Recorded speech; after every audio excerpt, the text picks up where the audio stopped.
Mario as a character has enjoyed a long and proud history of being a dull character. He's the typical power fantasy hero. Rescue the princess in spite of all the kitchen sinks being tossed in his direction, and he never develops as a character because he's never been given a personality. He's a silent protagonist. Yet alongside his misadventures, he's gone to a bunch of different places. Battlefields, dark oceans, bustling suburbs. Hell, at one point they even threw him at a giant birthday cake for some reason. But then one day Nintendo's friends sat down and asked, "Have we ever sent him into space? Let's do space this time." To answer that question, yes, you did send him into space, back in Super Mario Land 2, for like 3 seconds. But that's not the point. Space, it is.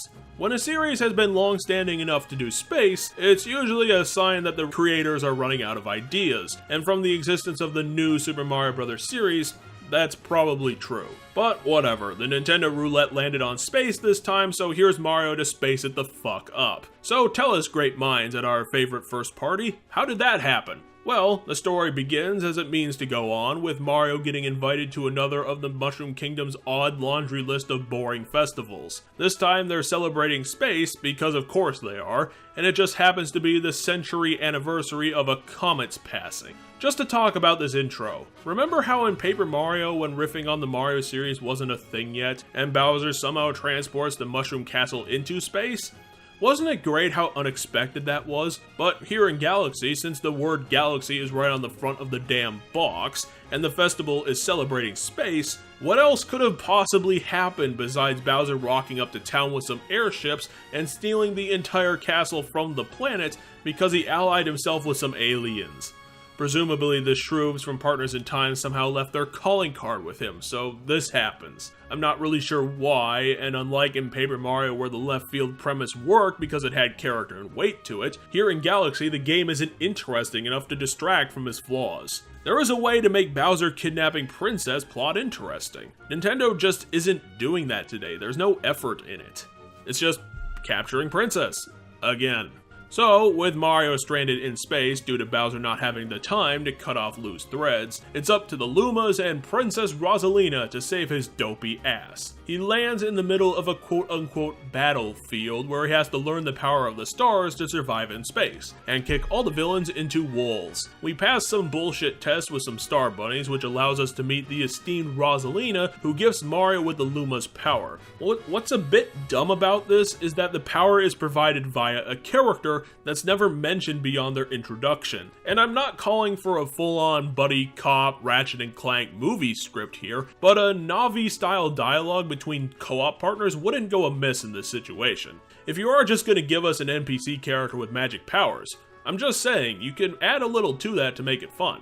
Afterwards, Mario is directed to stop the airship's assault in the area around the Lumas and Rosalina, using this power in one of the most boring tutorial levels in video games because it's hand-holding and way too easy. Seriously, if you have even a speck of doubt throughout grabbing the first Grand Star in Galaxy, you should rethink your training, young apprentice. After Mario grabs his first star in the game, it gives the Comet Observatory a bit more power, allowing Mario to traverse more worlds to grab more stars to power the ship to find more stars and eventually get to the center of the universe, an ever-expanding spatial entity, mind you, to stop Bowser's plan or something or other. If there is a major downfall with the modern half of the Mario series, it's that the Bowser kidnaps Princess plot is an incredibly tired and tedious one now, because it's been done too many times, and it's been done better by other games and iterations who put new spins on the idea. Nintendo just continues the tradition verbatim, is backwards, and it's stupid, and it allows the games to be overtaken by its competitors. The big downside to this whole game is that the player can't get invested in fighting Bowser because he barely exists in the game, and we never know what his ultimate plan is until the very end of the game, which means that the player is already bored to tears towards Bowser and can't give a shit about what he does. So since the game has a shoestring story to itself and isn't a densely designed game like Majora's Mask that could develop a plot outside of the actual plot, to make up for that, all that leaves Super Mario Galaxy is its gameplay. And this is where the game shines.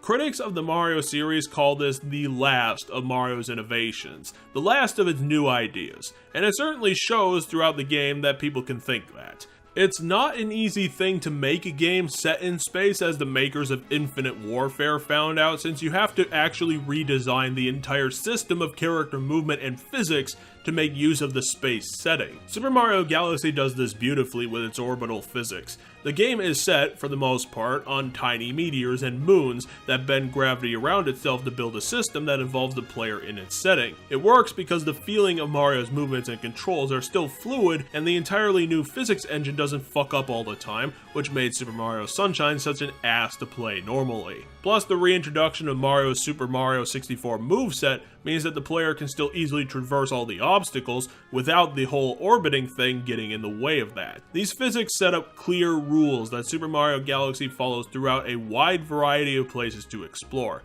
so everything is tied to the core gameplay. Sometimes you'll be planet hopping with the orbital platforming thing, and other times you'll be platforming in a more normally designed level. And the ability for Nintendo's game to easily transfer from one style to the next makes the game's core gimmick its central gameplay, instead of just a dumb thing hanging off the side for no reason. Like when Metroid Prime 3 tried out motion controls and basically used them as overcomplicated door-opening QTEs and nothing else.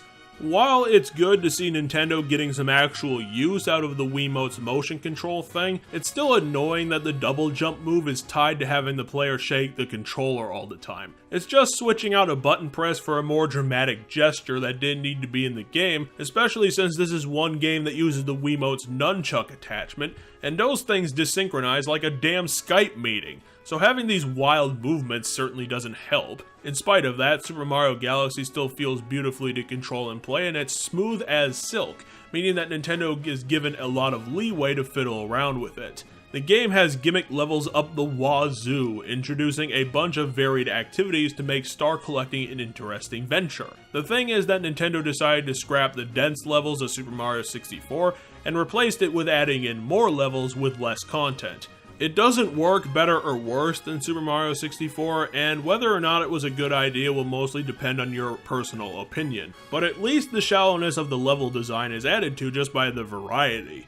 You've got mana serving levels, bee levels, spooky levels, water levels, an ice level, and almost anything you can think of. They are all bright, colorful, and vibrant, stuff from head to toe and tons of activities, even if one of them is the damn ball rolling games that feel like calculated torture. Plus there's a nice handful of new power-ups that are at least a bunch of cute ideas, if not really useful, since all of them take away most of your platforming skills for a single skill.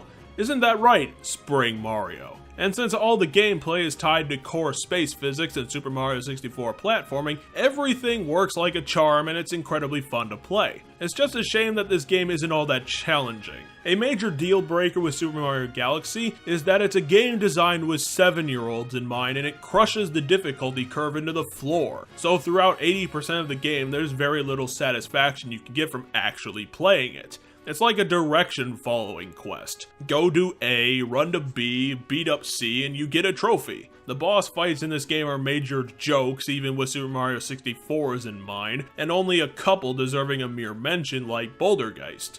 Love you, Bouldergeist. When a video game's claim to fame is its gameplay alone, then the only benefit you get from playing it is the gameplay itself. There's no reward for getting all the stars. There's no reward for getting no stars, since defeating Bowser is a boring journey. You can turn the game off in 20 minutes and never play it again and have the same reward as if you played it to 100%. For a game that looks beautiful and plays like the smoothest of butters in all forms and was designed innovatively, it's odd that none of the effort could have been put into the story. Bowser's role in the plot is never mentioned until the final boss battle, and Princess Peach is treated like a trophy in this game instead of an actual character, since she gets even less of screen time or dialogue than Bowser, who appears a grand total of 3 times throughout the game. And then there's Rosalina. Who the fuck is she? All you really get to know about her in the game is that she's the queen and caretaker of these Lumas, a race of sentient star children, and she pilots a comet starship, and for some reason she's decided to help you in an enemy of my enemy kind of way to get her ship up and running. Sure, you can go through the game and collect the storybook pages to learn more about Rosalina, and how she ran away from home in a random starship and built a life on a comet with frozen tools because Aluma was looking for her mother, and then happily ever after. But since Rosalina is such a boring character who doesn't do anything, even aside from the Princess Peach in the game who should be doing things, would you seriously be interested in learning her backstory? The storybook of Super Mario Galaxy is so full of plot holes and dumb ideas that it would make you facepalm if the constant heart-taking attempts didn't also make you want to vomit while watching it. It's just a bad story. Plus, if you're a completionist at heart, I don't know if you'd actually want to bother watching this saccharine mess or continue jogging through the game's stars, mostly because everything feels like you're going through a damn checklist.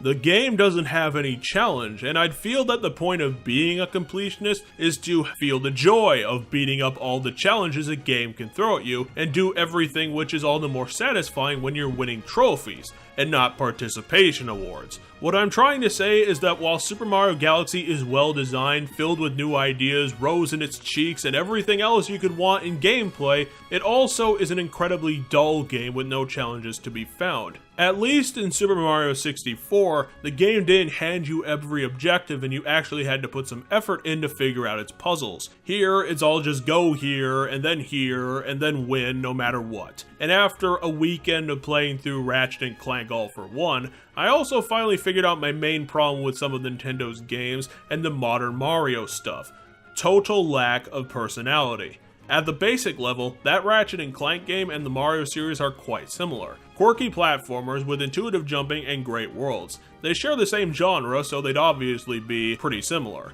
The difference is that the characters in Ratchet say funny things. There's comedic dialogue and situations, there's great gun-based mechanics on top of some action-filled Sonic-type platforming. Mario has none of that, and it's an issue Nintendo has with games that have silent protagonists. The character is an uninteresting blank slate, so the stuff around the protagonist has to be interesting to make up for that. And in games like Thousand Year Door, it makes the game work in spite of Mario not saying a bloody word. But in Super Mario Galaxy, since no other characters make an attempt at emoting or bothering to put themselves in the plot or have character traits at all, the game has no personality, and there's nothing there to get you intrigued enough to continue playing besides the gameplay itself. And there's too much of it. It's too repetitive, since no stars present a challenge to any player above the age of 6, and it lets down all the effort that Nintendo put in to create new types of gameplay with a revamped physics engine. Plus, since this game was the one set in space, there's really no other place for the Mario series to go in its later titles, meaning that this mixed bag of a game is kind of an end of an era for the popular platforming mascot. If things don't change in the future, then Mario is going to get left behind as players switch from him to more other entertaining platformers as time goes on. I'll hope for the best when Super Mario Odyssey comes out, but if it's going to follow the footsteps of Galaxy unchanged, then there is going to be less reason to hope for the Mario series as a long-standing franchise. I'm not sure. Let's all let that idea unfortunately sink in while you check out the final scoreboard for this game.